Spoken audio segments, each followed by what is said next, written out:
This video is about organization, specifically time management, specifically that dreaded P word, procrastination. I myself am a culprit of it, and I've just learned that what I have to do is adapt to my natural instinct to procrastinate. So what you do is you take those big assignments and you break them down into small little tasks. Because then what you're doing is making it much less overwhelming and much more manageable for you. Because usually what we do is we're like, oh my gosh, we have so much to do. I'm gonna keep putting this off because I don't wanna do it. But if you break it down, it makes it more manageable.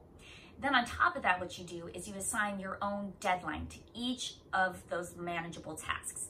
Because even if I procrastinate on this one, but I still get it done by the deadline I've assigned myself, then guess what? I've still got something done as opposed to nothing done. And then I continuously build little by little, even if I'm procrastinating on those manageable tasks, but I'm accomplishing the big goal in the end. So what you're doing is making this project much more manageable and also kind of tricking yourself into finishing a project without realizing it because you're doing it little by little and piece by piece.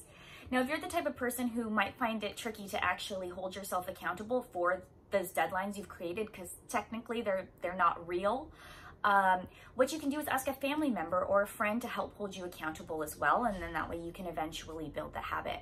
So what I'm going to go through in this video is how to decide how to break up the tasks and how to know where to assign them on your planner. So when you are trying to break down a project into little by little, there are 5 questions you want to ask yourself.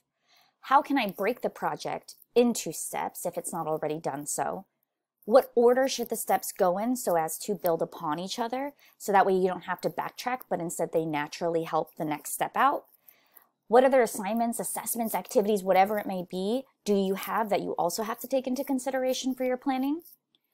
What days do you potentially have more time to get more done, where you could actually tackle a much bigger task as opposed to like really tiny tasks? And then last but not least, you got to be cognizant of when you would like to be able to schedule in breaks away from a project. You don't want to work on it every single day. So what you want to do is break it down so that way you can advantageously use your pocket of time. So this is an example that I set up for my students of completing a project. So you notice I've scheduled in some breaks. I took into consideration when they have quizzes in my class. If I were them, what I would do is then add in their other assignments and events from other classes, especially since this week we're currently in winter homecoming week.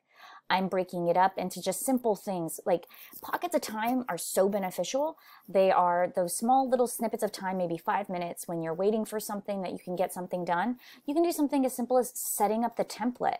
That way what you're doing is have that all ready to go and you don't have to do that later. Knocking out little bit by little bit, and then your future self will be thankful.